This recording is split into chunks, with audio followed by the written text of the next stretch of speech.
Um, so what's up? What are you doing on this Monday? You were right at 9 o'clock, which is great. Promptness. I try to, be on time or at least less than 5 minutes late. But people who know me in person will say that they give me a 15-minute window, which is not a good like reputation to have, but it's just life. Well, when you have three kids, I feel like you sort of get that, or when you have kids in general, but you have three, correct? So I mean, you kind of get that. Oh, you got four. Sorry, you got four kids. So yeah, you get that buffer a little bit. Yeah, I think when you have four kids, you just kind of like let all expectation go out the window and it's like, if we arrive, we're good. It's almost like they will let you know, like, correct me if I'm wrong, but they'll be like, all right, we're gonna get started at noon. Like they just let you know when the festivities will begin. And then there is no expectation of when you show up. It's just kind of open-ended. Yeah, or if you want me there at a certain time, people will lie to me and tell me like, "Oh, it starts at 11:30, but it starts at noon, but they know I'll show up at like 11:50, so I still good. Well, It's that's nice. good Like, to I'm working really hard at it, but I'm 40 and I'm still there, so I don't know if it's ever changing. I don't know. yeah, well, it's nice. Like I was seeing how early they would tell you, because sometimes that's kind of a fun tell is like if we have to tell this person like an hour beforehand or like an hour and a half beforehand, like then it gets to be kind of funny and a little bit of a problem. But um And half that hour window is good. Yeah, that's good. usually it's not that 'cause I have a friend who we used to tell her an hour and a half and she would show up on time. And that I think is just like a disregard of, time. Mine is like I try to pack in as many things as I can before I leave the house. Like, oh, I need to unload the dishwasher and change the laundry, and I have time to put it away first. Because it's only going to take me 15 minutes to drive there, but I forget about getting four kids in the car and then getting them out of the car and making sure the dog's gone out. So, Who is normally the one like is you or is Brent the one that's pretty like late to things? Like typically I feel like there's always a spouse like it's it's you? Yes, time is very important to him. And so he'll like start getting the kids, if he's here, he'll start getting the kids ready for something. And I'm like, Brent, we don't have to leave for 45 minutes. And he's like, I know, but it's going to take that long. So he is like a stickler for being early and it kills him. Like our kids, sporting activities, like their coaches Mhm. will say, like 15 minutes early is on time and on time is late. And I will drop them off at 4 o'clock for a 4 o'clock practice and they're like run out there, throwing their football helmet on. He's like, this is like our reputation. Like people think that we just like throw caution to the wind and show up when we want to. No one thinks that about you. You're always early. They think that about me. So I'm sorry. And you accept that. You're like, you know what? I can live with that. Like that's not that bad of a thing to live with. There are worse things. Or at least on time, which apparently is late, but I don't show up like 20 minutes late if I can help it. So Yeah. I, Has there been something, that just makes me think about like something that has like rubbed off on you from him that has sort of maybe changed, like not changed you, but um maybe loosened you up or saw something different perspectively where you're like, oh, hey, you're right, Brent. Like I will sort of absorb that and be a little more okay with that. Does that make um, sense? yeah, oh yeah, yeah, yeah. Yeah. He has a lot of qualities that I would love to have. And he always makes a joke to me that's like, you don't like Coach Brent, do you? And I'm like, no, I don't like Coach Brent because as like a spouse, you don't want to be like coached up by, but I'm also just really hard-headed and stubborn. So then when I take Oh, time back to be like, okay, yeah, he's right. So no, there's a lot of lessons I learned from him. One is, time management. And two is like I get super wrapped up in like the things we have to do and I let things stress me out. And he's hmm. like, hey, like it's okay. Like in 5 years, is this going to matter? Or in 3 days, is this going to matter? And the answer is usually no. Tomorrow it won't matter. So his like ability to keep everything in perspective and not get too strung out in either direction. Like nothing gets him too high or too low. He's just kind of like even keel. And I'm like, all bored. So no, that is definitely like something, we've been together almost 20 years and I haven't absorbed it Wow. yet, but I'm still working on it. 20 years. Yeah. I don't think I'm that old, Wow. so I don't know how that happened, but Yeah, right. Yeah. I've been with my wife. We've been together for 8 or we've been together for 10, married for 8. Like, yeah, you start to get in those double digits. Wow, how did that happen? Like, yeah. but yeah, it's hard to believe. We met in like the fall of 2006, so we're not quite there yet, but almost together Yeah. years, and that's like mind blowing to me. Like we've Yeah. almost reached that point where we've known each other longer in our lives than before. Yeah. Yeah. Yep. That's kind of an interesting shift. Like, I don't know. It's Yeah. crazy. But Yeah. Fall of 2006. Before I get to that, I want to ask you, what do you think that you have instilled in him? Like basically the same question, but reversed, Brent has made you kind of see things like, okay, is this going to matter? No, maybe. But what have you done for him, you think, or would he say you've done to sort of, I don't know. I don't know the answer to that. I think that I do a good job of reminding him about balance. Um, I really wonder how he would answer this question. Probably differently than how I would. yeah. Like, um, he's very calculated about things and like his work is important to him. Like, obviously his wrestling was important to him. And I'm over here like, hey, let's go do something fun. Let's take a trip. And he's usually rolling his eyes at me, but then, once we're there, he's like, yeah, okay, we needed that. So Mhm. I think my ability to have that balance and push him for that balance hopefully has helped him. But Yeah, yeah, we I'm joke. sure. Yeah. So. No, we joke what? I'm just gonna say, I'm not sure. I'm like high strung and I'm like always overthinking things. So I'm like, I don't think Brett wants any of my qualities, but that's just me being self-deprecating. Right, So right. Yeah. This is going to be interesting because, like, from the eyes of a wrestling fan, we only see Brent when he's working, and he seems like he's really high strung. yeah, So this is going to be kind of fun to learn about you and how you are actually the high strung one, you know, in this dynamic. So, good luck. I don't know. But um, so you met him. So first off, before we get to you meeting him, I just want to learn a little bit more about you. So, Kristen, where are you from? I'm from Iowa City. So Oh, I really? Okay. is there. Yeah, my family, most of my family still lives there. Um, yeah, I lived there for 32 years. And then my big escape from my hometown was 2 hours down the road. So What high school did you go to?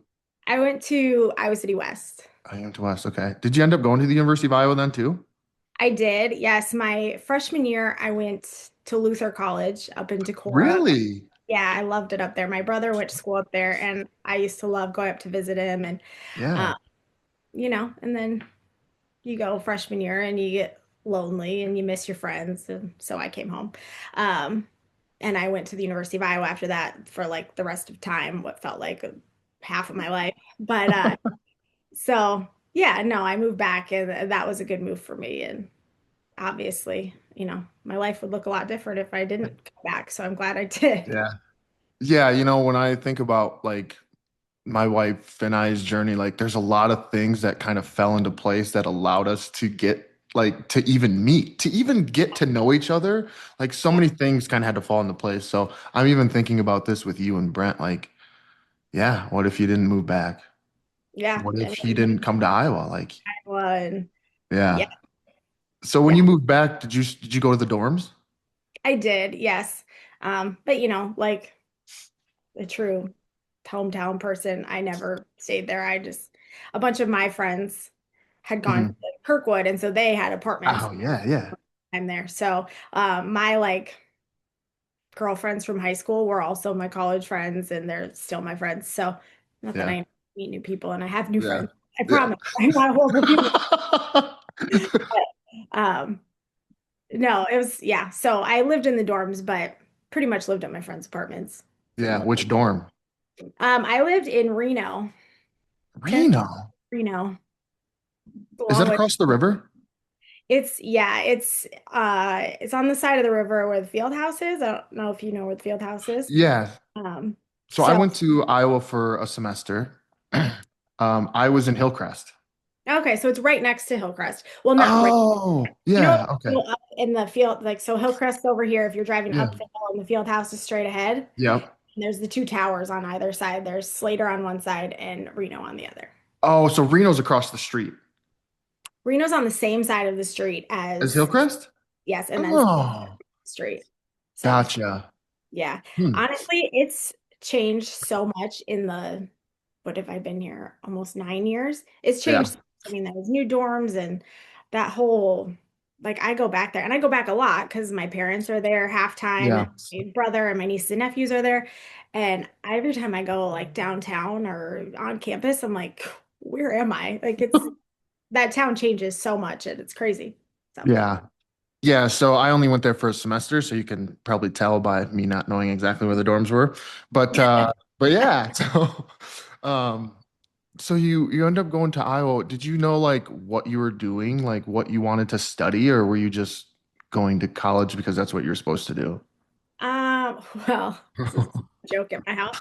I always wanted to be a doctor, like Really? growing up. That's always what I wanted to do. And so um, I went to Iowa with the goal of, I mean, I ended up getting a degree in health and human physiology with thoughts of going on to medical school. And I it's kind of funny because I thought to myself, you got to take like a gap year and do the MCAT, and then you got to do your Mm. residence, or you got to go through school and then do your residency and then your fellowship. I'm like, I don't want to be like in school and basically until I'm 30. And then I was in school until I was 32. So it didn't,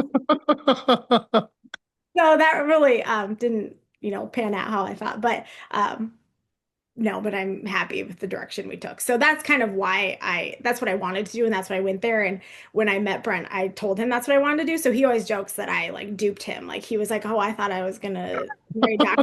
I'm like, well, you did. I'm just, a different kind. Not exactly what you were thinking. So, Yeah. So what did you so you eventually you graduated, not graduated, but you kept going till 32. What'd you graduate eventually with? so I have my PhD in health and, excuse me, my PhD in health and human physiology. Uh-huh. So I went to undergrad for and got a degree in health promotion. And then Okay. I worked for a few years.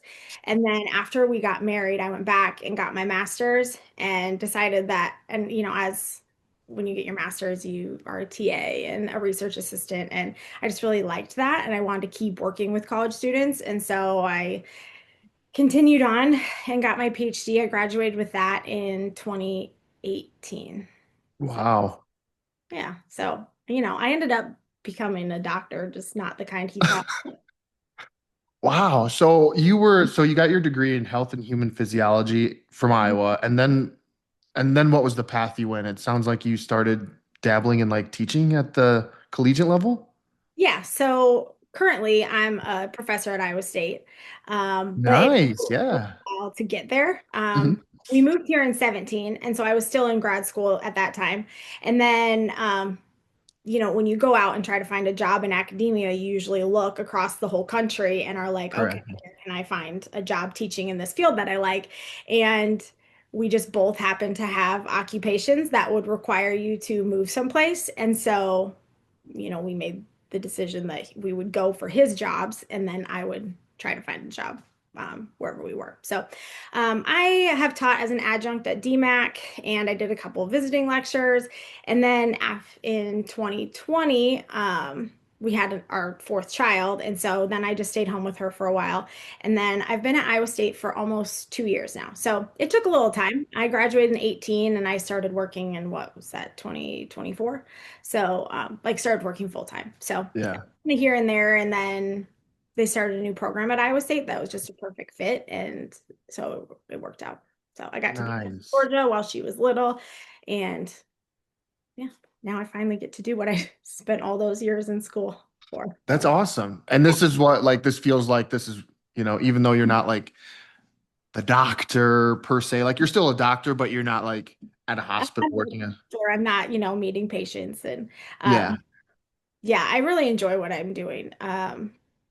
I do. And so the I teach in kinesiology, but my I Mhm. teach only for now in Master of Digital Health program. And so I we teach our students about kind of the merging of Mhm. health and technology. So it's still that same field. Like I'm still, passionate about health and wellness and, Mhm. trying to have better health outcomes for people who have illness or people who don't. And so this is a great way to still get that and just teaching students how to use digital tools to improve health outcomes. And so, yeah, it's, definitely a different path than I imagined, but Mhm. it's been great. And yeah, I love it. So, Yeah. And yeah. so, what do you think about using digital tools in healthcare? I mean, it's still, I feel, a little newer because things are still they're always evolving and stuff. But like, I can sense that there's people out there that would be like, no, like natural is the way to go. Like, technology has no place. Like, Yeah. what do you feel? Well, I think one, technology in healthcare can mean so many things, right? So Mhm. we're looking at like telehealth or like visiting with your doctor on the Oh, phone yeah, and digital medication management and health apps to help you kind of learn about healthy habits and, getting your activity and eating right and taking your medications on time, and things like that, all the way to AI and decision making and AI scanning your radiological images and all that. And kind of so that there's a vast spectrum yeah, is technology can be integrated. And so I would say right now, the kind of inclusion of AI and having that kind of help make your medical decisions is a little scary to people. for Um, sure.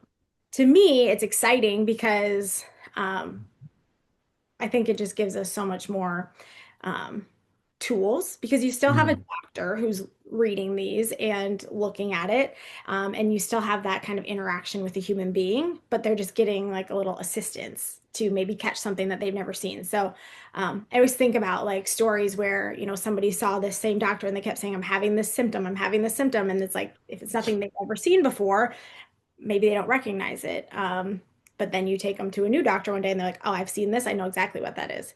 But when you kind Mhm. of include digital tools, you get that extra opinion. Do you know what I mean? So Yeah, I yeah, think it's exciting. Certainly there's ethical considerations and privacy considerations and all of that, but um, I think the promise of it is pretty exciting. yeah, I would say. Yeah. Um, Also, the telehealth thing, like that's been, I think that has been sort of a little bit of a game changer, that you can see patients anywhere and, if you're state licensed or whatever, like that's so helpful. Because, for instance, I moved from Omaha out to here and I didn't have to change. Luckily, my therapist is licensed in both Colorado and Nebraska. I didn't have to change Mhm. because I could keep seeing her. Yeah. So, like that's that's big. I'll just Yeah. say that. I Like, like the continuity of care and being comfortable with somebody. And I think it also helps, like you're talking about having an established care relationship, but think about trying to start a new care relationship and maybe stigma that you might feel of like going into an office. And so yeah, we remove that.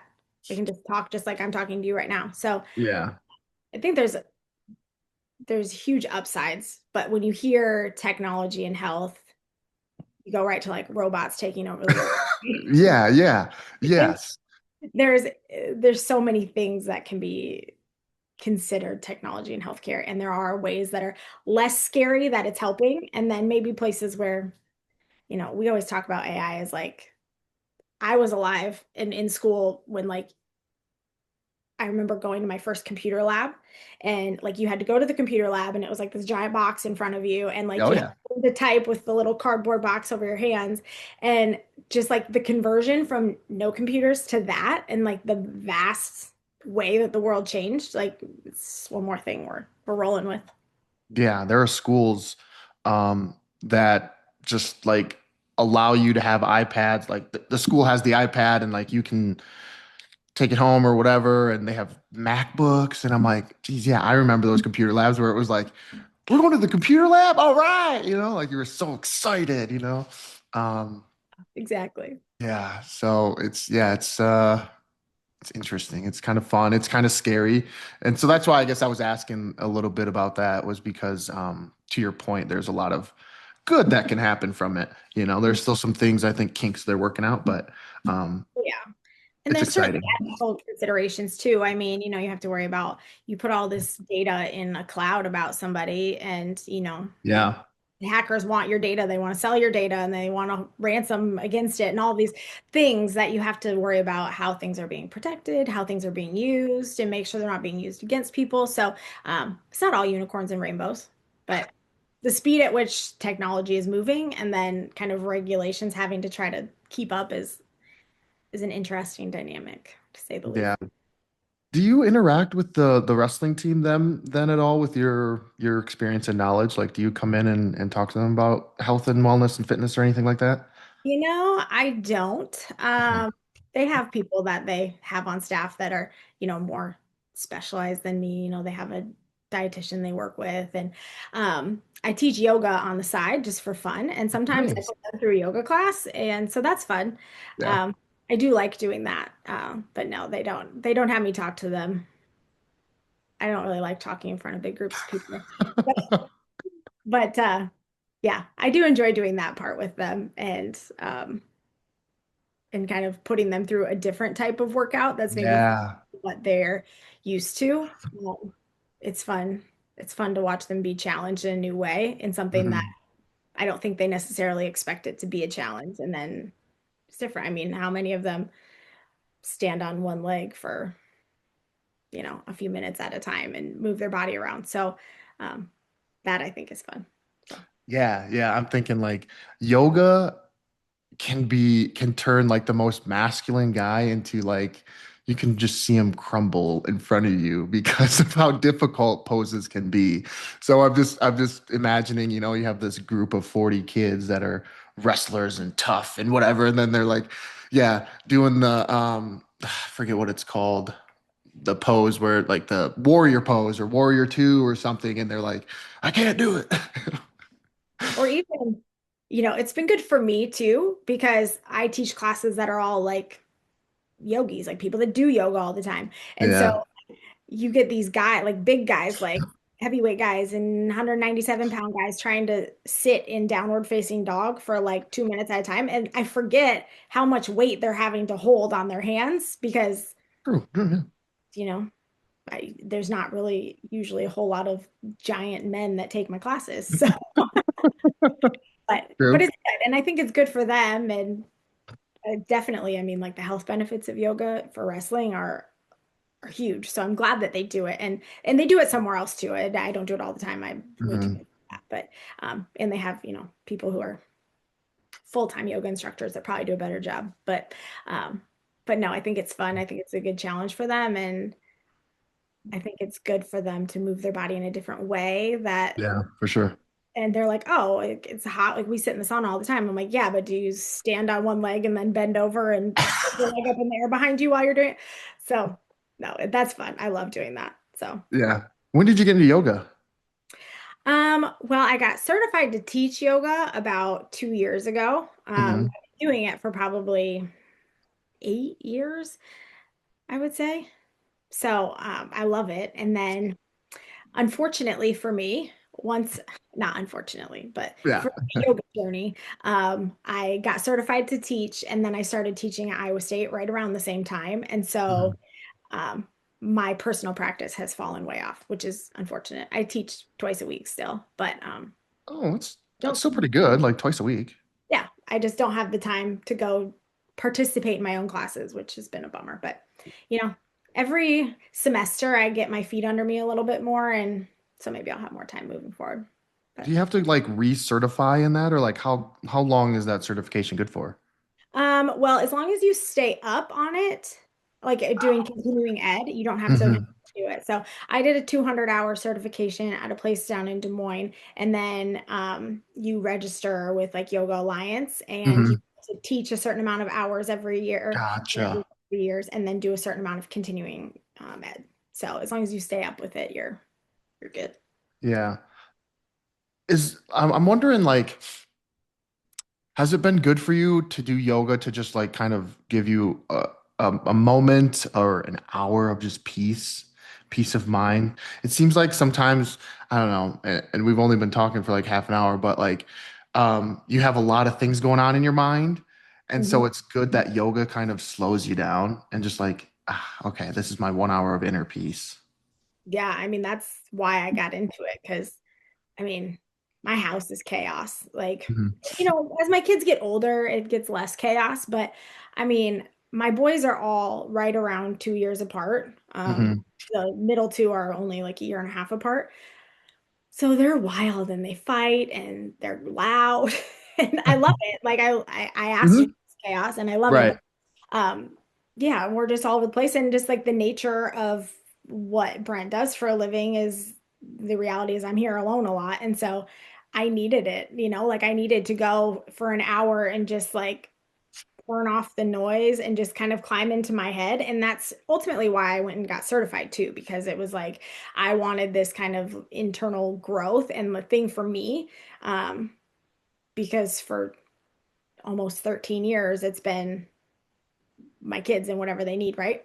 So that's the best part of it. So that's what I miss because when I'm teaching, I don't get to that space. I'm, running the class and trying to guide them. And so that's what I miss the most is like that hour for me to just kind of look in and have quiet and just focus on me and my mind and my body. Because yeah, there's a lot going on up in here. We were Mhm. talking this morning about the mental load of, you know, the kids' schedules and who needs to get where and do they have food and what clothes do they need clean for that practice and do they have they just started baseball yesterday, so do they have their bags packed still from the summer? I don't know.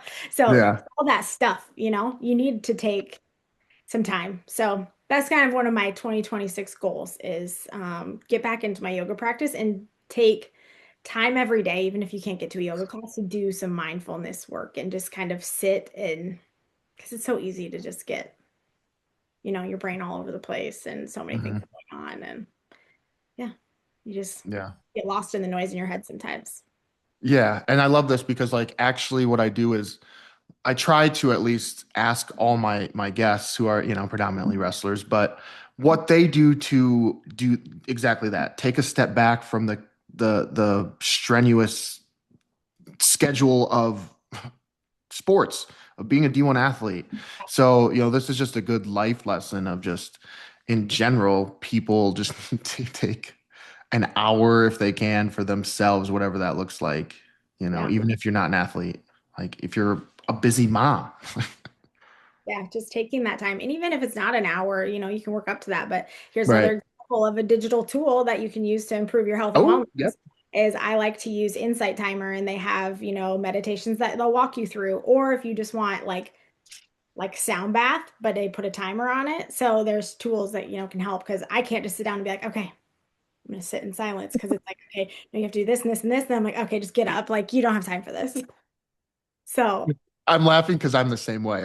Like if the second I would sit down, I'd be like, what? Hold on, what? Like I'm like, things I would feel just like add up. this is just stressing me out more. So Oh, so yeah. And this isn't all not to say that Brent hasn't helped along the way too to like get the kids ready too. I don't want to be like no, Kristen's doing everything. Like, I don't want to bash him either because yeah, he is so helpful. Like sometimes he'll be like, you could have like one of those husbands that doesn't do anything. I'm like, yeah, I could. I could. That would be unfortunate for me because he's so helpful when he can be. And yeah, um like when he's here, like sometimes I'm like, all right, I'm just gonna be lazy for the morning. You can get the kids out the door for school and I'm gonna stay in bed for another hour. nice. So no, he is so helpful and trying to share the load when he can. And I always talk about like when we first had kids, I was in grad school and he was training because our first son was born in 2013. And so he was like in the heat of training for, world teams and Olympic teams and I was getting my master's at the time and Wow. we kind of had to share the load. And so the thing that I love about that experience, it was such a stressful time in our lives, but like it gave us both the feeling of being the one that's home and being the one that has to do something. So it kind of gives you this interesting perspective that maybe people don't always get if you didn't have that time at home. Because he's like, yeah, I get it. Being home is is hard. Like you're not just kicking your feet up watching TV. Like you're making snacks, you're cleaning up snacks, you're changing diapers, you're giving baths, you're feeding people, and then start all over again. So Mhm. we're not necessarily in that phase anymore, but Yeah. no, he's so helpful because he's been there and he had to be forced to be, you know, what it's like to be home with kids. So he gets it. He's so helpful. So when I say that, kind of like throwing a jab at him, but like playfully because I know he's so, Right. Yeah. but he also isn't the one that plans their schedules and all that because he can't. He's not Right. going to come here because he's got to travel for work and that's the life we chose. So if Yeah. I sign him up for baseball, I better figure out what days that's on so I can make sure I can get him there and then that it doesn't conflict with their basketball schedules and whatever. So Yeah.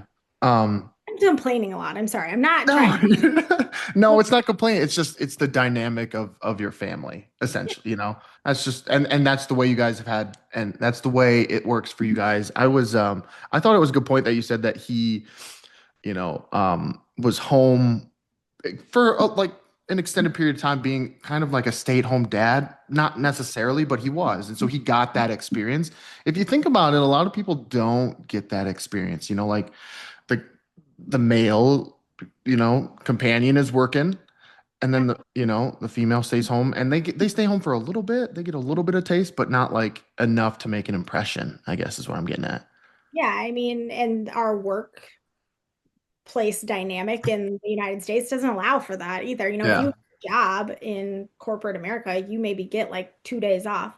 My brother-in-law, he gets 6 months when they have a baby, and that's like unheard. Wow. It's an amazing Wow. experience that he gets. Not 6 months, I'm sorry, 6 weeks, 6 weeks. But still, that's way more than anybody else Yeah. gets. Yeah. And so it's like most jobs don't give you that flexibility to do that. Yeah.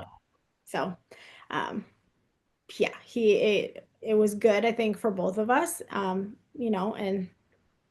I replay those years a lot in my mind, and maybe that wasn't ideal for him to, be doing that while he was training, but that's the life we chose. So, Yeah. and I he's the bet. first to not let me second guess that. Like, I'm like, gosh, we shouldn't have done that. And it's like, yeah, but now we wouldn't have Chase if we didn't have a kid then, because Yeah. everyone's gonna be different. So, you know. What was the discussion? I'm not trying to get too personal with this question, but like you're going through a master's, he's training for the World and Olympic teams, and that's when you guys decide, hey, let's have a kid. Yeah, right. I mean, I but can't say I've been good at decision making, but we had the conversation like when we were dating and when we were first married that um he didn't want to have kids going for his first kind of Olympic cycle. And I think we both thought, okay, and then you'll go to the Olympics and that'll be great. And then, we can have a family after that. what And then about you? Were you on board with that, or was like, or yeah, was 'cause, I wanted him to reach his goals. Like I right? was going to do whatever I could to support that. And so I went back to grad school in 2011, but like we didn't have any kids at home. It was like, what does it matter what I'm doing when you know, um, and so I was like, yeah, let's get you through this Olympic cycle. You go to the Olympics and then we'll have a family and it'll be great. You plan everything and then, Mm-hmm. life happens and you don't make the Olympic team. And so at that point, it was like, okay, well, we can keep doing this for 4 more years. I'm not getting younger, and man, that doesn't matter, but for women, it does. Yeah. Uh, I'm not getting younger, or we can just try to do this. And he was on board for that. He always said, we'll make it through 2012 and then we'll reevaluate. And um, was that the best decision for him? Probably not Yeah. Yeah.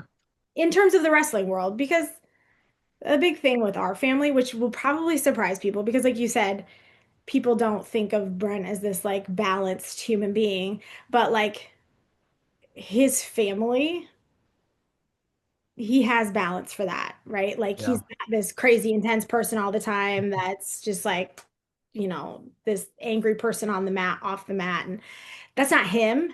And he's always valued that balance between family and work. So he was on board. I don't think I forced him to do that. You know what I mean? Yeah. Um, And I'll say I question that all the time. I'm like, oh, you had to go to grad school, you had to have babies, you couldn't just give him um, this time. And he'll be like, hey, like we chose to live life this way, and I went and I did everything I could, and it wasn't our fault that we had a kid that caused me to, not have reached the goals that I had set. Do you know what I mean? And Yeah. whether that's true, I mean, obviously it makes your life harder when you have kids. So obviously that weighed on it. But I don't know. It will be forever one of the things I think about of like, was that really a good choice? But I mean, we did it right, or how I Yeah. think you should do it for 2012, and he had the same outcome. So Yeah. yeah, I don't know. That's kind of a downer the way I'm saying this. Yeah. So bad with words. That's why I was like, No, it's because I deserve it. But it's how we chose to do it, and so you can't really go back and change it. And we have four amazing kids from the deal. So Mhm. um, I mean, he's always said like from the day I met him, he's had this kind of, because of things that have happened to him in his life, he's had this perspective of like wrestling is amazing and wrestling is a huge part of my life, but it's not everything. So having that balance for him, I think was also good. Like you know, he, See, there you go. It was good for him. So I think so. I give mean, yourself some grace. you Like, have this bad day in the wrestling room, or you have a bad tournament, and it's like you could just dive in and beat yourself up about it, or you can go home and you have these kids that love you unconditionally and they don't care that you just lost, not because they don't care that you didn't do well, but they love you for who you are and it's not your identity. And so you have this balance. So, there's goods and bads to it both. But yeah. What I'll say is after all that, like I feel like what you've said isn't anything, and this is why I wanted to have you on, and this is why I'm excited. It's not anything that married, like other wrestlers in this world who have spouses haven't felt or haven't gone through at some point. I mean, the first person that came to mind was Jordan Burroughs. I mean, I think he has like 6 kids. Like, and he's just one example, and Brent's just one example of wrestlers, high level athletes trying to balance having a family while still trying to reach their goals, while their spouse is also trying to reach their goals. Because that's the other dynamic I wanted to get into a little bit was like, you had goals too. And so to try to balance being there for him while you also wanted to, you had aspirations of being a doctor. So yeah, like I'm curious how you balanced that as well, like did you start to get a little anxious? Like it sounds like it may be a little bit like, okay, like when is it going to be my time in a essence, or in a sense? I think you can go down that road, but there's certainly different approaches you can take. And Sure.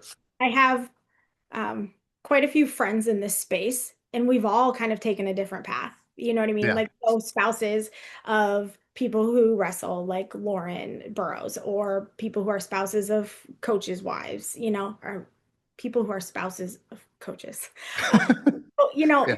and none of our stories are the same, right? Like some people have chosen to be like, you know what, I'm going to put my dreams on hold. Or some people have been like, you know what, this is our dream together. We're going to do this together. Or some people have Yeah. pursued their own things. And so I think every couple is different in what works. And we chose to just both kind of go after it. Now, mine was a little less intense than his, I will say.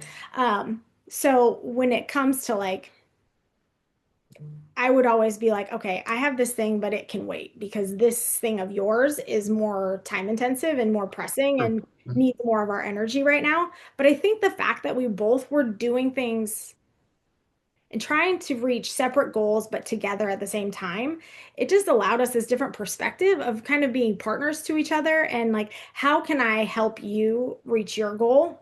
And not like, sorry, I need this. Like, give me what I need. It's more like, okay, Mhm. how can we do this together? Now, I'm not saying I've never had those moments where it's like, oh, like, can't this just be my Sure. Of thing? course. Or. Um, but I think overall, when I look back over the last 20 years, I think we've been good partners to one another. And how can I help you? How can I make your life easier? And you'd also kind of push each other too, right? Because it's like if I'm Yeah. asking you, to watch our kids in between your practice, right? Because you wake up, you have a morning workout, and then you have a little break where you're supposed to be resting, and then you go to another practice in the afternoon. If I'm asking you to stay home and watch kids instead, I better be making the most of my time that I asked you to do that for, right? So I'm not going to go twiddle my thumbs, or I'm going to go and I'm going to get my stuff done and I'm going to make it Mhm. worth my while. So I think it kind of, pushed us both. And I also will say that my dad was like our children's primary caregiver for a little child. Really? It's so funny because I love my dad, but like my mom was my primary caregiver growing up. Like, he Mhm. wasn't like Mr. Mom or anything, but he Yeah. was at our house. Like, it was like, hey, I have this lab meeting. Brent has this workout to be at. Like, you got Chase. So him and Chase spent like so much time together for the first couple Mhm. years of his life. So you can't do it alone either. So I would say Brent and I were a good mix to work together as a partnership, but we had help. So I can't sit here and pretend like we did it all alone because Right. my parents in town, and specifically my dad, who had a lot of flexibility during the day, who could just kind of step in with no notice. I mean, when we moved to Ames, that was like the biggest thing. I was like, oh my gosh, like we're here alone. Hmm. We're only 2 hours away from my family, but like there's no one I can call. I don't know anybody in this town. I can't be like, hey, Yeah. come on over real quick. Hmm. So yeah, I'm blabbering. Sorry. No, you're good. When did all of that like start to even become a conversation of, well, first off, let me ask you, when did you meet Brent? I met Brent in 2006. So he had just moved to Iowa City. Um, it was in the fall. I remember it was the day we played Purdue. Uh, it's like your brain's full of so many things, but I remember Yeah, that. right. Yes. Uh-huh. Yep. I feel Um, that. yeah. So I at the time was living with Taryn Surtsis, Alex Surtsis wrestled at Iowa, and they were just dating at the time. Now they're married. Yeah. But she was my college roommate, and so I met him through them the day that Iowa played Purdue. Wow. How did you meet? You said Taryn. How did you meet Taryn? Taryn and I met through a mutual friend, through jobs. So we had a mutual friend named Lindsay. She did not marry any wrestlers. But her and I worked together at a restaurant, and her and Taryn worked together at a bank, and they were roommates. And I had been living with my parents at the time, and so they were Mhm. like, "Move in with us." So the three of us moved into a house of my dad's, and yeah, they're she's they're both great. They're both my Yeah. friends to this day. Um, but yeah, so and like it was just kind of random because Right. we're not like a party house. We were nothing. I just remember it was the Purdue football game because they had a bunch of friends from Indiana in town. That's where they're from. And Yeah. um, so we never like, had people at our house or anything. And it just happened to be this time. And he had just moved there and was like, fine, I'll come over and hang out. And so, Wow. So he had been there a like, couple, maybe a month. yeah, yeah. And what were first impressions? Um, there is disagreement here. And um, I remember meeting him and I, you know, thought he was great right out the gate. Like Yeah. I remember the night I met him, he will tell you that I recognized his name and I'm like, I had no idea who you were.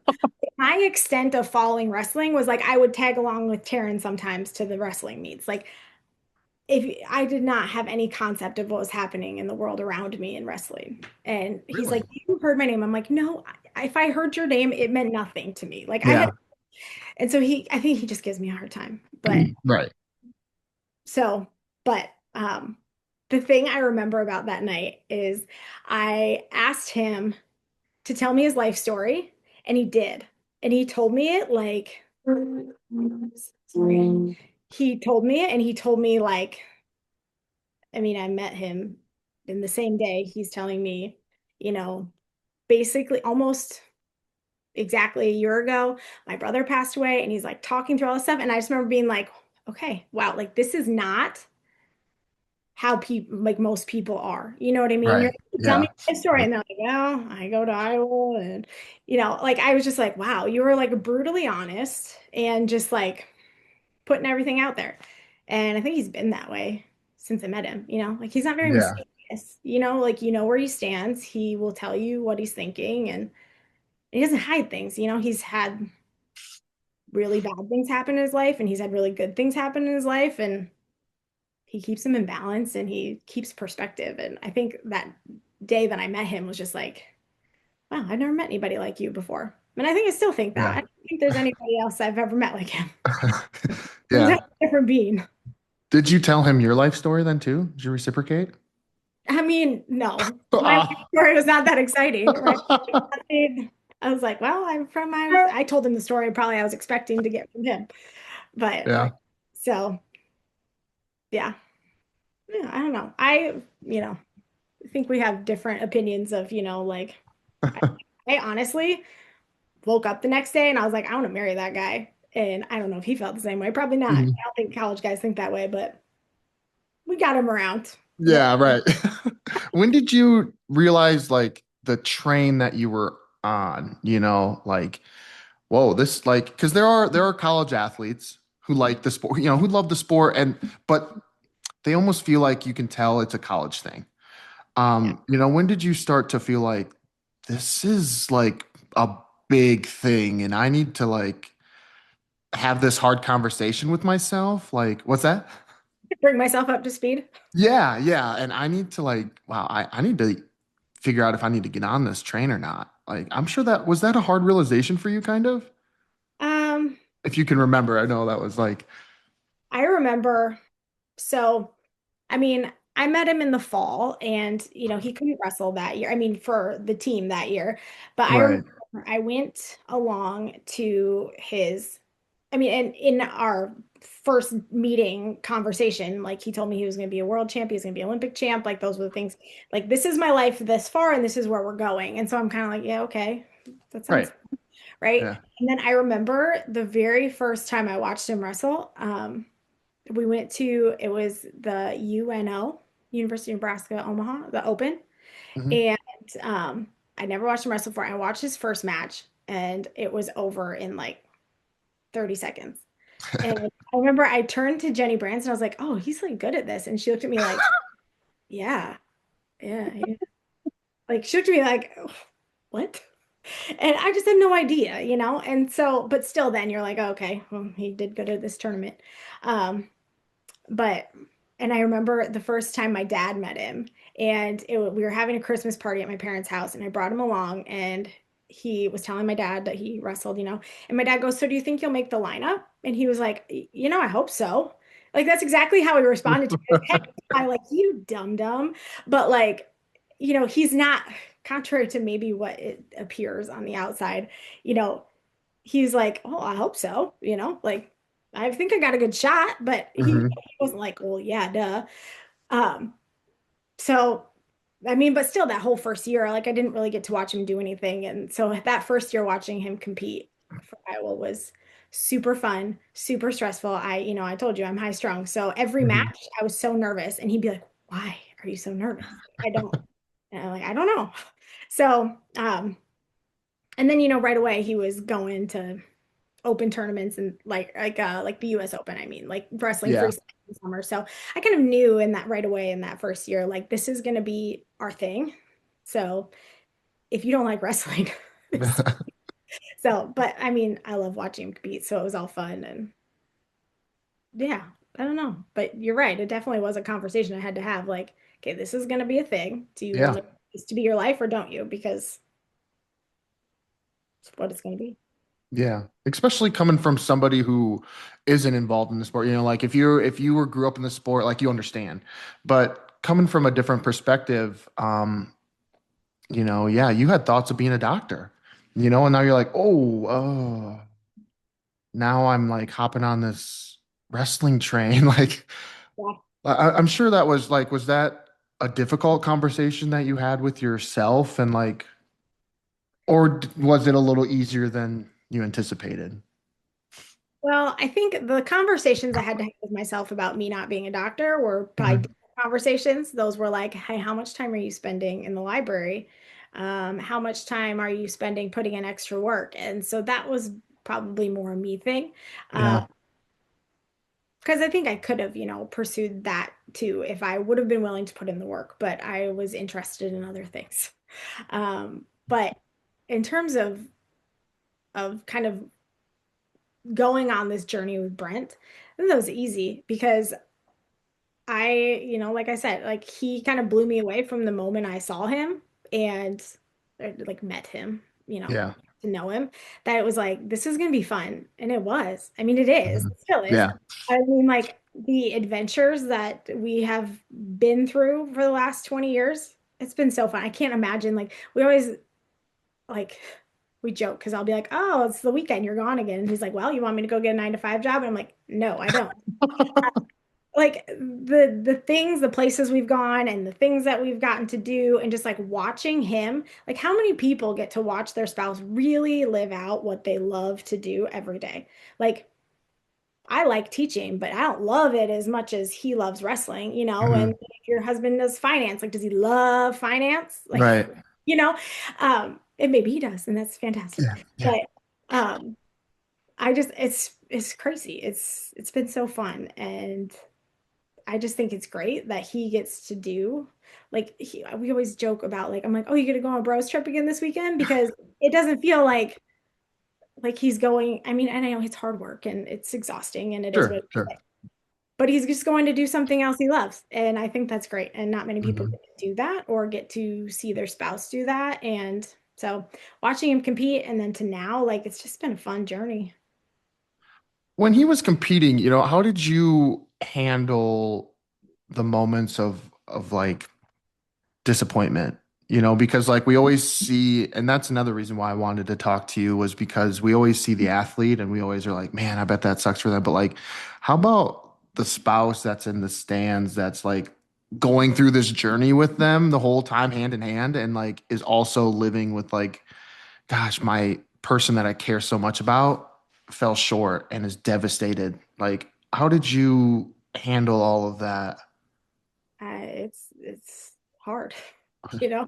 It's been a little while, so I'm a little bit removed, but it is really hard because you see on like an intimate level how much it matters to them. You see how much time they put in. You see how much time they spend in every aspect of their life doing it right. And I mean, you don't see that from the other people, even though you know they're doing the same thing. But Right. you just see how important it is to them. And then, like when you're first together and you talk about all these goals and dreams that they have and how important they are to them, and then you see them work towards it. And then when they fall short, it's crushing. Is a different crushing than I would say for the athlete themselves because they're the one doing the work and they're the one putting Mhm. it out there. So Brent's always said to me, like, I know I did everything that I could. Like, I know that I trained as hard as I could. I know I did everything right. And it just fell short. It wasn't my day. Um, and to me, I'm just like, I watched you do that. And you just want it so badly to be different for them because you see him doing it right and you see how hard he works. And then you look at yourself and you're like, what could I have done differently? I was thinking that. Oh, don't have a kid. Okay. Well, Jordan Burroughs has kids too, and it worked out differently for him. It's everyone's story is different but it's crushing. It's really hard. And I just always had faith that he would do it because I watch how hard he works and I know how much it means to him. And so it's really hard. It still is, and we still have conversations about it. Um, but you know, again, he has a lot of perspective in his life, and we both do. So, at the end of the day, is that the worst thing that can happen to us? No. And everything happens for a reason. So, you know, you use that to fuel something else. But um, no, we have a beautiful family and everyone's healthy, and we've had bad things happen to us that help keep it in perspective. And you don't need to have bad things happen to you to keep it in perspective, but yeah, it's hard. How did you get through those hard times? Like after something like that happens, you want to be there for your partner, but like there's also a sense of like you sort of need to, I don't want to say you need to like heal, but you need to kind of process what just happened too as a spouse and as someone who cares deeply about this person. Like, so while you're being there for them, you're not able to like allow yourself to feel like the disappointment as well. So like how did you start to process those emotions while still being there for him? Does that make sense? Do you understand what I'm Yeah. trying to say? Yeah. Um, I just keep saying it's hard because it is. It is, Because yeah. I can't imagine. there and be supportive and uplifting for them while you feel this like crushing inside of you as well. Um, the good thing, I would say um, after he lost in the Olympic trials in 2012 and 2016, he went off on his own for like the rest of the day. He didn't, disappear off the grid or go away for a week, but he just that day he would go out and he would both times, if I'm recalling correctly, he went home and got our dogs and then went out to one of our family friends' farms where he spent a lot of time and just like walked with them and like just him and the dogs. So he had time to kind of like decompress. And so I had time before I had to really, get into the nitty gritty with him for me to kind of have my moment too. And then like that night he would come home and be like, okay. And so then we'd have to kind of work through that. And also, I don't know, he is like, he's a really strong emotionally well person that like I was there for him, but it's not like he needed me to scoop him up off the ground with like he's like obviously like my life dream just kind of fell apart, but I guess I'll wake up in the morning and go to wrestling practice, like we'll just keep moving. So but yeah, it's hard for you because you aren't really the one that experienced it, even though you're kind of like an adjunct to it. So you have Yeah. your own kind of sadness about it for them and seeing how much that meant to them. Um, but but you got to be strong for them. So I don't really know how you do it. You just Yeah. do it. But having some time apart was certainly helpful because it was like, okay, let me process this and then we'll come together and process it together. So And then while this was going on, you were still like you were going for your master's, like you had some things that you in the works too. Like how did you stay on track after something like that? I know it didn't necessarily quote like it didn't happen to you. No, you didn't lose, but like in a sense, in a way, like you could it's almost worse because he had the realization or the self perspective of I did everything I could do. I did it, but you as like a second party or like a third party, you're like, what could I have done more? Like it's almost like you have it a little worse, in a sense. But how did you stay, you know, firm in everything that you were doing when you just witnessed something so devastating too? Like you still had to watch the kids and get your homework done and pursue your goals. Like the world yeah. doesn't just stop for you either. No, no, it didn't. Um, no, that was definitely hard. I think it was harder in 2016 when we had two kids because it was like, you know, they were, I mean, Cole was a little baby. He didn't know what was going on, and Chase wouldn't remember it now. But at the time, he was two or no, I guess he was three. He was three. So he was, like a part of this whole thing. And so then they don't understand really what's going on, but they can feel that like we're sad Sure. and bad things are, bad emotions are coming out. So, but you just gotta, I mean, having them helped, I think, it's like you come home and you have this little 3-year-old that's so excited to give you a hug. His life is not changed because of what just happened. And so I think it makes it a little easier to come home to, um, and again, you need to take that time alone to kind of process what happened. But I think they made it better. I think they made it easier because it's like, you know what? This isn't in the cards for us, but we have these amazing kids that are healthy and are so happy that we're here and are gonna love you regardless of what you did. I think it helps. Now, getting up and, forcing yourself to go to work sometimes is hard, but Yeah. you just got to make it happen, I guess. I can't even tell you how it was a long time ago. I don't even know how I did it, but you just do it, I guess. I feel like when you're in grad Yeah. school, you have this like mindset where you're just like, well, pick yourself up and get it done. It was like we had kids and it was like, well, okay, your baby's brand new, but you got to go back in there and grade this homework. So you just make it happen. But Yeah. but I definitely think that having our children was more of a help than it was a hindrance because it gave you something else. And it gave you, Yeah. like our whole world was wrestling. Like that's all we did. I mean, obviously I was going to school and whatever, but like in terms of like the big things in our life, like him going and competing internationally and him making world teams, like that's what our life was. And so having the kids was like, this isn't the only piece about life. This is like life will go on after this and life can still be great after this. Now, does it Hmm. suck? Yeah, it does suck, but it's not our path.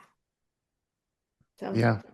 it's, I mean, I mean, nothing you can do to change it now, but I yeah. can promise you that if anybody has thought through, well, what if we'd have done this? What if I would have done this? If I would have done this instead? Like you can bet that those thoughts have been in my mind for 10 years. So I mean, Yeah. not I'm just not all day, every day. I don't sit there and right. but it's like they creep in and like I could have done so many things differently. But you know, that's life. Yeah. And you could have done so many things differently and the outcome still might have been Yeah, the same, yeah, you it could know? have been different. Things could have been so much worse. He could have gotten like Yeah. really hurt. He could, he somehow came out of that many years of wrestling at that level, like pretty much unscathed. Like his That's body impressive. functions great. You know, like he's not, I mean, he's still fairly young, but there's still time for his knees to give out, I guess. But and it was a fun ride for 10 years. Yeah. And I'm just imagining like how can you be mad when you come home and you're a kid, after like I understand not really, but like I can understand if you come home and like you just had this devastating loss on the mat and the kid's like, "Hey, look, I made Play-Doh spaghetti. You want to eat some? You want to try it?" And you're like, "Yes, I do." Like, That looks oh, great. yes. Something in our family, we've been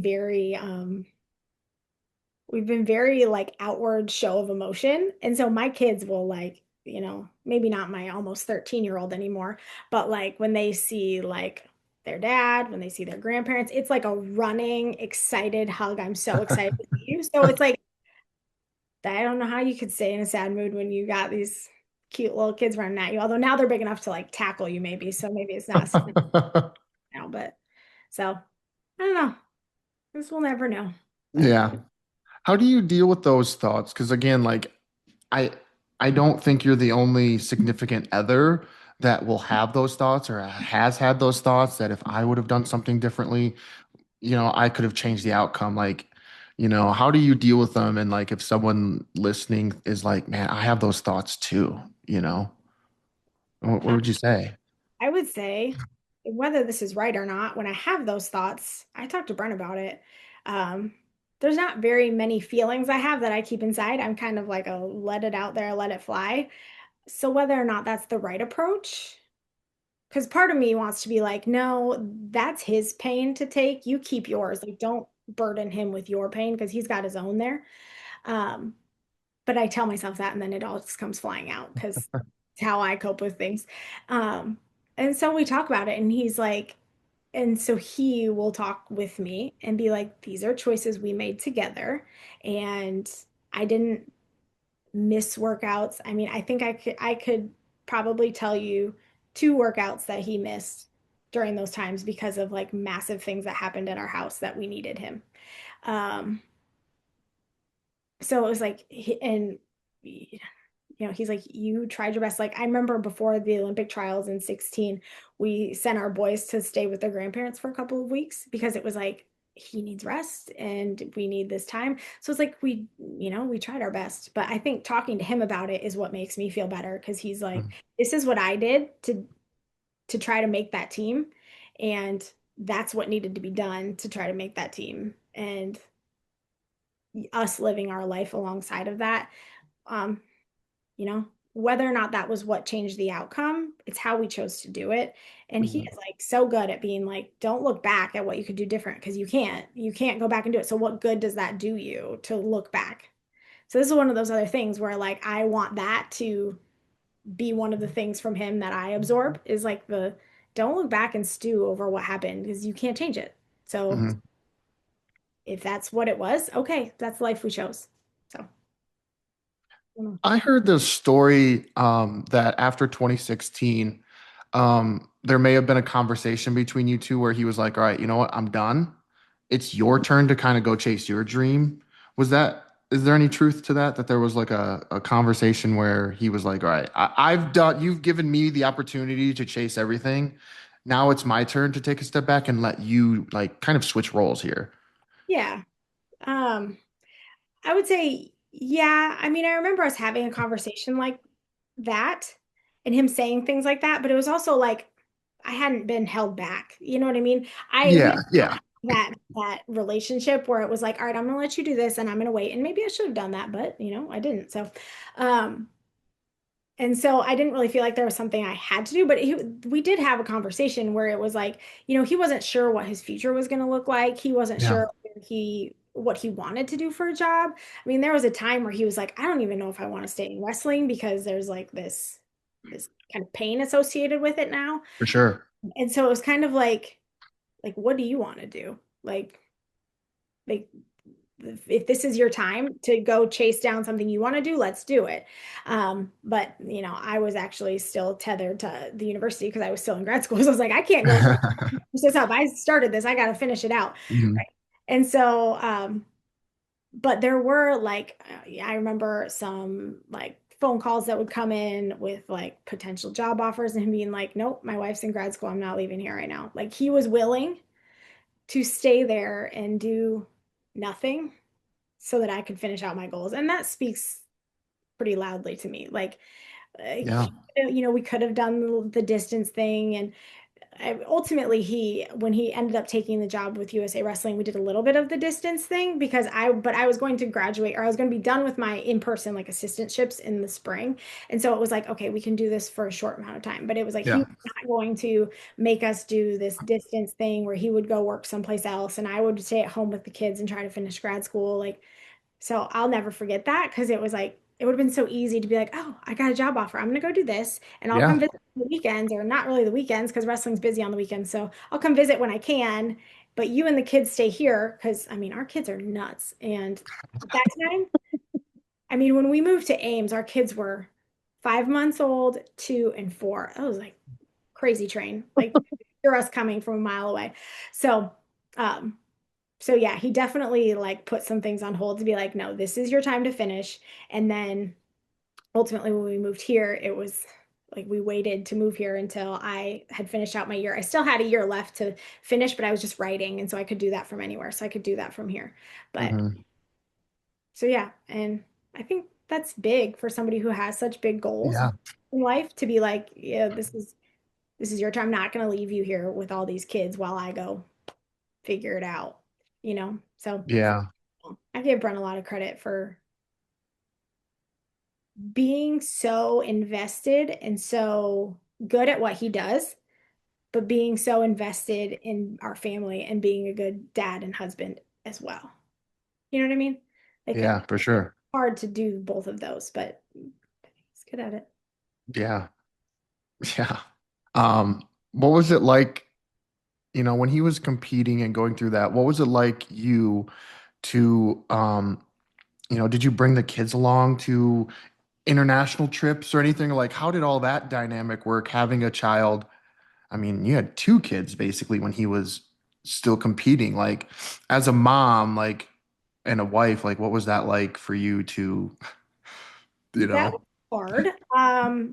Because I would take them to everything in the United States. So, Mhm. like I have pictures of Chase, who's like 3 months old I want to say it was maybe the World Team Trials in Stillwater in 2018. Um, and so, like, me and my sister-in-law got in the car and we drove all the way to Stillwater from Iowa City. So that I tried to kind of bring them along and have them be a part of it. But when we would go overseas, I would one have to pick what I went to. Also, I mean, wrestling wasn't what it is now, and I was in grad school, so I couldn't afford to fly internationally to see everything. But True. Yeah. um, I remember the last World Championships we went to. I can't remember. I think it was just Chase at the time. We left him with Allison Schwab. She watched him for a week while I went to What? Really? yeah, yeah. So, yeah, because it was like our parents wanted to go, so I couldn't ask one of them to stay back because they were like both of our parents were super supportive in going and watching him as well. So it was like they're not gonna stay back. So thankfully she, stepped up and kept him for me. But I did not take them to those things. But that's still my problem. Like as a coach's wife, is like we want to go to everything, but the kids are getting older, they're in school, they have limited time that they can miss. Like we have, like a set amount of days before they, turn me into the county and turn Yeah. me. I don't send them to school enough. So it's like we got to pick and choose what you go to, and that's hard because Yeah. he's competing. I was at everything, like I mean, I didn't go to like Krasnoyarsk because that's kind of scary to me, but Yeah. like, pretty much every time he competed, I was there, and so I like to do that. And now, Yeah. wrestling's kind of our life. So I like to go and watch. And so when I can't always go, like next weekend they're in Oklahoma, but the kids can't miss Friday and Monday of school. So we just got to Yeah. work. Did you do that when like if he would go internationally and you would have to, you'd stay back, did you like wake up at 2 o'clock in the morning and find the live stream if there was at that time? I don't even know if they were streaming it at then. People a hard time about this because I'm like, you guys don't even know how hard it is to follow these tournaments. Like now it's like streamed everywhere and you got these Yeah. like, Twitter updates. Like me trying to follow him wrestling in Krasnoyarsk in 2013. I'm on some like dark web website trying to watch some live stream where I'm sorry, but when you wrestle like 65 kilos, everybody looks the same. Like you're all the same size, Yeah. same kind of height and build, and you all got dark hair and dark beards. And I'm like laying in my bedroom in the dark with the blanket over my head, like trying to watch it. So yeah, yeah, that was I always laugh when I tell people about that because they're like, oh, I gotta wake up. I'm like, at least you know where to watch it. Like I'm Yeah. surfing like weird websites trying to figure this out. And then like the quality's so bad, you can't tell who's wrestling. So you're like, I think that's an American flag, but all flags are like have the same color scheme, so I don't really know. Yeah. And it's probably really can't think of the word where it's all pixelated. It's very pixelated maybe, so like you can't even like Clear, like it was not like 4K or whatever you call it these days. I don't know. It was hard. So yeah, no, I wish I had like Flow Wrestling covering everything and yeah. somebody updating the Twitter stream nonstop. I did not have that. Or, Yeah. I think I know what happened, and then he'd call me and be like, no, this is what happened. I'm like, oh, I must have been watching somebody from like Georgia thinking it was you.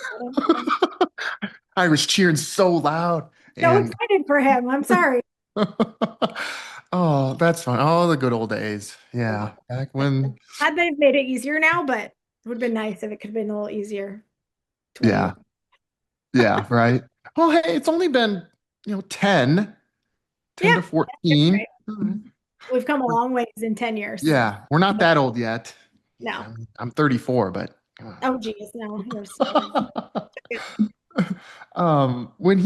so when he got done wrestling and you were figuring out your path, like what were those conversations like in terms of what are next steps for the family? Because that can be a big, difficult decision too for athletes and their significant others when things are done. Because you still like you you were pursuing something that like you probably wanted to do in life. Like it wasn't like I'll just go wherever. I mean, it kind of was, but also like, I mean, you wanted to do something too. You know what I mean? yeah, we definitely had to have a conversation of like, which one of us are we going to follow? Right? Like, Yeah. because the chances of us both finding a job in our ideal career at the same location is slim. So, which one of us are we going to follow? And for a while after 2016, he didn't really know, like he was kind of like, I've been in this like one track mind for so long. So he needed some time to just kind of figure it out. And so for that year, he was helping out at one of the local high schools and coaching there while he was just kind of like figuring out. And he was, thinking about other options, other careers so that we could go where I needed to go. And then, um, this job just kind of was like thrust into his lap. And I was like, you gotta take it. Like, I can, if I need to, because I felt pretty confident about my ability to get a job in the department that I was in. Hmm. I think I had, set myself up to show them that I had value there. So Nice. I need to commute, I can. Like if I need to figure it out, which, I taught adjunct at DMAC some and I just kind of figured it out. I'm like, Hmm. we'll figure it out. Unfortunately, in like when you're hired as an assistant, they don't necessarily do, like if you get a job as a head coach, you can be like, hey, but my wife needs a job, but they don't Hmm. do that for assistant coaches. So I just had to wait and be patient. But him having that year to kind of figure it out was um, didn't seem like what we wanted at the time, but in the end, it was exactly what he did need because it gave him that kind of freedom and time to weigh different options and be like, well, maybe I don't even want to be in this wrestling world anymore. And I'm glad he had that time to figure it out because I can't imagine he's like the little Energizer bunny. Like I can't imagine somewhere. Um, so I'm glad that he kind of had this opportunity to just go dabble and see if that's what he wanted to do and find out that he actually really loves coaching. And so it worked out well. Yeah. When he came home one day and said, "Hey, Iowa State called me," I mean, were you like, "Tss," like, what? Like, come on now. Like, uh, what? Yeah, I have opinions and I had a lot of feelings about it, multiple reasons. Mhm. Uh, but I remember when he called me and I laughed. I was like, oh, yeah, that's going to happen. And then he was like, well, actually, we should talk about it. And I was like, oh, okay, well, let's talk about it then. So it was like, you had this like knee-jerk response of like, why would we do that? And Yeah. then, um, and then it was like, well, why not? Because you like the Hawkeyes? Like, okay. Yeah. So, no, it was, I remember when he called and it was just surprising. I wasn't expecting it. Um, I had had people reach out to me and say, "Hey, I heard that you guys are going to Iowa State," and we had never spoken to anybody that was here. Um, Kevin, no, and I'm like, oh, not that I'm aware of, like no one's talking about this, but okay. And then it's like a week later, then he gets this call from Kevin, and it's like, oh, well, yes, gossip sometimes does have some some backing behind it, Mhm. where there's smoke, there's fire. But so it ultimately ended up being an easy decision because it was like as a great opportunity. And it was, so he was like at the time when he was offered this job, he was working remotely with USA Wrestling. And so we were actually getting ready to go to Colorado Springs and look at houses like that weekend, Wow. because I was still in grad school. So we weren't moving until the summer. Um, and it just kind of worked out. And it was like, okay, well, we're going to be 2 hours down the road from my family, which is better than 12. Uh, Yeah. and just a great opportunity that was kind of plopped in his lap. So it was like perfect timing. And really, it's been just the perfect fit. Like, we love Ames. It's a great town. So, and everyone always asks me that here. They're like, "Oh, was it so hard for you being like a from Yeah. the city?" And it's like it's not hard when you're you're plucked here and then you're like immersed in the Yeah. community and you like get to know the team and you get to know the other coaches and you get to know all the people around Ames and all the people that work in the athletic department and it's hard not to it's like that was easy because Yeah. you want to cheer for your people and they quickly become your people and so no it was not hard and then people ask me that about Brent too and it's like well he grew up in Michigan so he grew up like Michigan Ohio State was his rivalry. Yeah. Mhm. It was like I don't really care about Iowa State. I mean, once he moved here, obviously, but it wasn't like he was like born and bred with that. Yeah. Um, so no, it was actually the easy choice, despite my initial response of so No, I get that, so I eventually went back to school and I graduated from University of Nebraska and got to meet some of those wrestlers and see the coaches and I'm like, at first like obviously there's that hatred like I yeah, hate, but then you start to just kind of mingle a little bit and you're like, okay, you're not so bad. And then, the other night when they dueled, like was I pulling for Iowa a little bit more? Yeah, but like there's the there's still this like these are all good wrestlers, they're all good people like you know. You get to know people as Yeah. people. Like it's easy to hate, like that obnoxious fan that you see that like dumped their beer on you because they're being rude. That's like Yeah, for it's sure. easy to hate people for that. But like when you know people and like, like the people around you, like the people in the program and the people you get to know are good people, like Yeah. it's easy to root for them.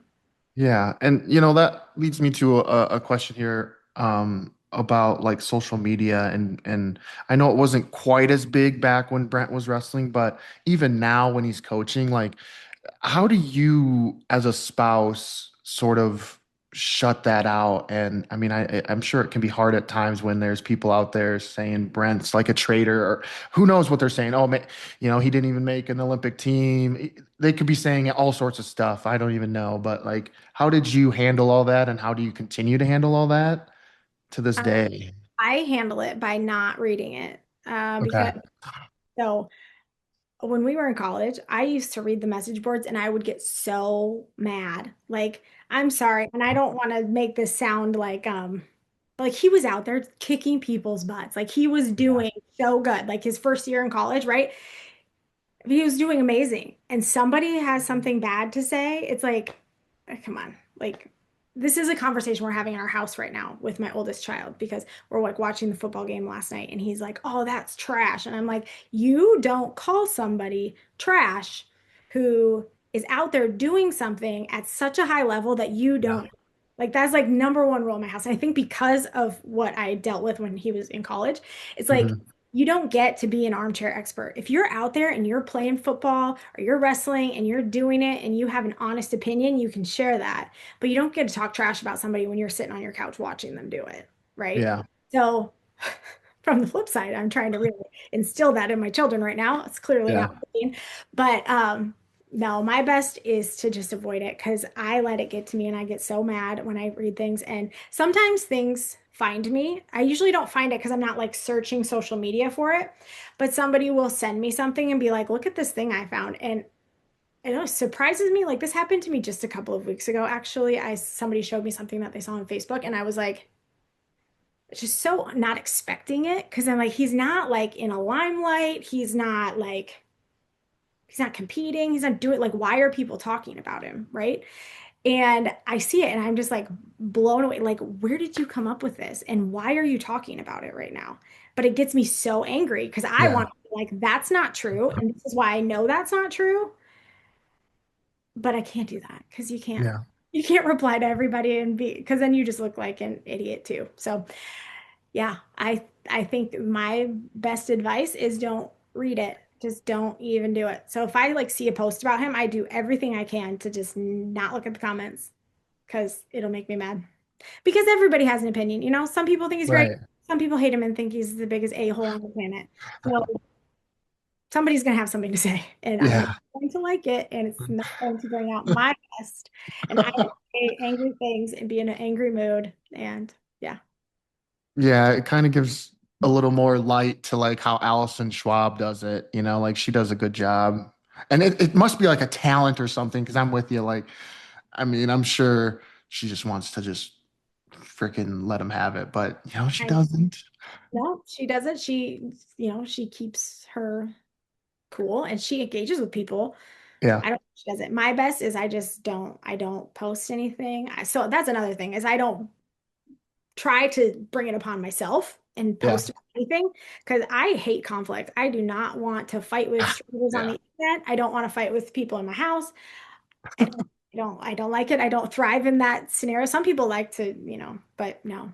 Allison is one of my best friends, but I don't think we could be more different.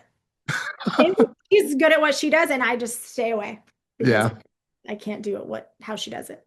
yeah. When you see something like that, do you like something still like because Brent still to this day is sort of like I don't want to say he's a lightning rod, but he's still a talking point. I mean, when you bring up NCAA wrestling, you're like, it's one of the first, like, when you're in this generation now, Brett Metcalf is one of the first people like, you think about, man, he was, oh, man, you remember Metcalf? Like, Do you him remember when he pinning pushed Bubba somebody? Jenkins. What's that? Do you remember when he pushed somebody? That's always what I Oh, yes. Oh, what'd you think of that? That's a great point. I forgot all about that. shouldn't have said that. when that happened, Usually what? what comes up is people are like, "Oh, didn't he try to kill somebody?" I'm like, "No, I don't think that's probably what he was trying to do. Maybe it wasn't his best moment or choice in life, but I don't think he was like trying to hurt him." No, no. I mean, the thing that pops into my mind was when he was getting beat by Bubba Jenkins and Carver, and then he came back and freaking, I think he Winn-Dixied him or something, or he cow catcher and just stuck him in the plate. I think I was there, and the place just went wild. It was insane. See, That's I my get first memory of so Brent. nervous that I like black out. Like I don't remember a specific match. Like I can't remember that. Like I was there, but Yeah, I just think I get so nervous that it's gone. I don't yeah. remember. It's So like probably the Caldwell push, you don't really like that's gone too. well, I don't think that one's allowed to be gone because I mean, okay, so we vacation every year with our extended family, like my brother, his sister, his cousins, all of our kids, and they all came downstairs one day. We go to Gulf Shores and they all run out to the beach and one of my nieces was like, I just saw Brett push somebody because they were all inside watching YouTube videos. And it was like my little niece was just like found this, like they showed her this video and she was like, I've never seen this before. And I'm like, can you show her other videos, please? Because there are others that are a lot better than that. So Yeah. I just don't, it's unfortunate that like that gets so much screen time because it was something he did and that's something he has to live with. But I don't think he was doing it with malice. And I think it just kind of clouded his his legacy a little bit. But I guess in my opinion, and I think some others will share, like there are two types of people. One will see the time winding down and know you don't have a chance, and so like you give up. mhm. Okay. Um, no, he was gonna go to the last whistle, and it just so happens that as he was coming forward, he was doing the backflip. There was still time on the clock. Like it was just kind of a perfect storm of circumstances. The right guy in Brent Metcalf who's gonna wrestle to the whistle. The other guy, the who was gonna showboat a little bit, which is fine too, and it just collided, you know? Yeah. I mean, And he can say that. He'll say, I wrestled through the whistle and for the sure. moment there was like feet in my face. And so, we it is what it is. He Yeah. will stand by to this day that he was just wrestling through the whistle, and Yeah. everybody there will say that he's a horrible, awful human being that tried to do Yeah. something on purpose. And I don't believe that for a second. No. But He was a sore loser, like yeah, no, no. no, I shouldn't have brought that up because now I just, made myself a lightning rod. But No, no, it just goes to the point that like when something like that happens, like there's more than one person impacted, and there's like significant others you have to think about that you're like impacting them and their emotions and like, you know, it just, I don't know, just shut up. yeah, yeah. I don't read anything because people have lots of things to say but when people still have things to say, I'm like, about what? Like Right. like I saw somebody post a story about something that they said happened 15 years ago and I'm reading it and I'm like, oh, well, there's no way that happened. But two, like why are you out here talking about this right now? Like, Yeah. is this bringing you joy? Is this bringing somebody joy? Is this bringing some sort of light into the world? Then Yeah. maybe you should just keep it to yourself. But I get mad because I'm like, that's you're just social media just gives people a platform to say whatever they want, whether or not it's true. Right. And Right. does it matter in life? No. But does it make me mad? Yes, it sure does. Yeah, I guess it just says something, there are still people out there that when they think of Brett Metcalf, they will think of the good, the nonstop action, the intensity, he kind of was that um for me anyway, when I was growing up, he was that turning point of like that's college wrestling, like that, holy cow. He was on like a different level that I've ever seen. Um So yeah, he kind of opened my eyes to that, especially that Bubba Jenkins match. That was wild. It was awesome. Like, yeah, Well, because that's good. He was just getting beat. Yeah. He got That's taken how down a couple of times, and he just didn't quit. And you could tell he broke. Like Bubba Jenkins started to kind of break a little bit, and Brett was like a shark in water, basically. yeah. It was He awesome. used to dig himself into some holes sometimes where I'd be like, why do you have to do that? Like, Did you have to let them take you down a couple times first before you kicked it in, or just What did wanted he to say? some You, years off my life? is that what he did? Is that what he said he did? I just want to make it I interesting don't for you. know. I mean, he'll tell you that he's not the most gifted, talented athlete out there, but he'll work harder than anybody. And so I think that was his window, like right off the whistle, he might not have been more technically sound, but he's going to outwork you. And so I think that was a lot of his kind of bread and butter is like you were so tired you couldn't keep fighting him for 7 minutes. Yeah. So it was fun to watch. I Yeah. wish you could still do it, but not anymore. Yeah.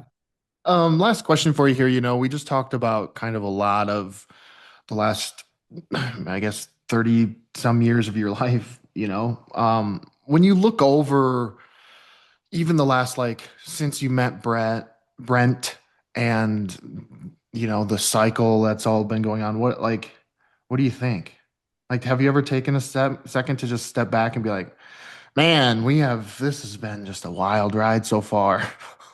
I don't really step back that often because I feel like we're just like in the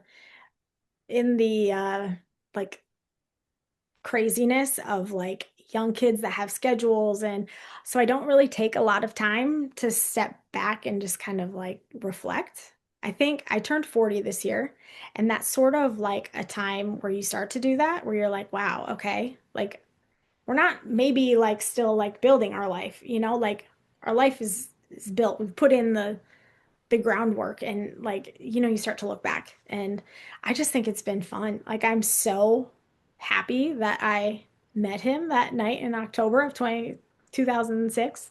Like it's hard to imagine life going any other way. Like we're crazy, we're always on the go, like we're traveling, we're watching wrestling all the time, we're going to tournaments, we're doing all these things, but it's just fun. And I think it's been pretty unique position to get to watch his journey. And obviously, I'm biased. I think he's one of the greatest of all time, regardless if anybody else thinks that. I know he doesn't have some of the accolades of the people who, technically are the greatest of all time. I'm aware of that. But and watching him was fun. And to have like a front row seat to that and get to be along on the journey with him has been fun. But more so like seeing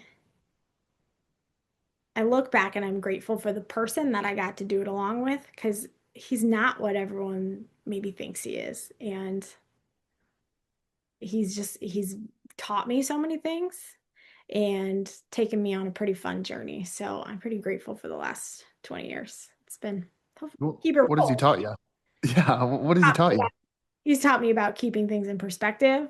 He's taught me about not caring what other people think. And he's taught me about like you are what you tell yourself you are every day. Um, he's taught me about patience. He's taught me about being a good parent. I mean, we grew up together, we were kids, and now we got 4 kids of our own, and it's crazy. What have So you taught him? I don't know. Um, I taught him to maybe let loose every once in a while, to have some fun along the way. Um, I That's think, very important too. Like, you underestimate how important that is. yeah, he I think he has the ability to kind of unwind a little bit more than maybe when he was pretty tightly wound when I met him, I would say. Hmm. Um, yeah, I think I've taught him kind of about loving unconditionally. Not that he didn't know that before. He comes from an amazing family whose his parents are great.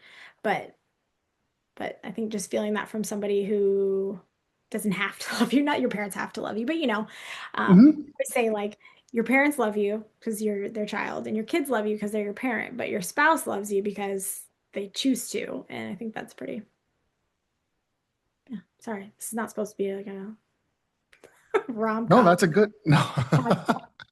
No, but that's a good kind of way to end here. Like, at the end of the day, you guys have walked through a lot of life together, and it's because you chose the life. Nobody made you do any of it. You did it together, and whether it's the right way, the wrong way, it was your way. And now here you are. And I guess the final question I have is, what's next for you? Like, seems like you got a nice job that you must enjoy, and you're just gonna kind of ride Yeah. this out, ride this wave, and I mean, Yeah. that what's next? About college sports is you never know. You never know what's next. So I can tell you that we're really happy with where we're at right now. He loves his team and his staff, and I like my job. My job has been great, and my kids love it here. We're finally like, kind of entrenched in the community where like our kids are in sports with, groups of kids, and so we're happy and we love it here. But with college sports, you never know. So I always have that kind of in the back of my mind. You don't know what tomorrow will bring. You never do. So I guess our whole life, we've kind of just rolled with things. And so I guess we'll just continue to do that. So hopefully we can keep this going, what we've got going here. But, you never know.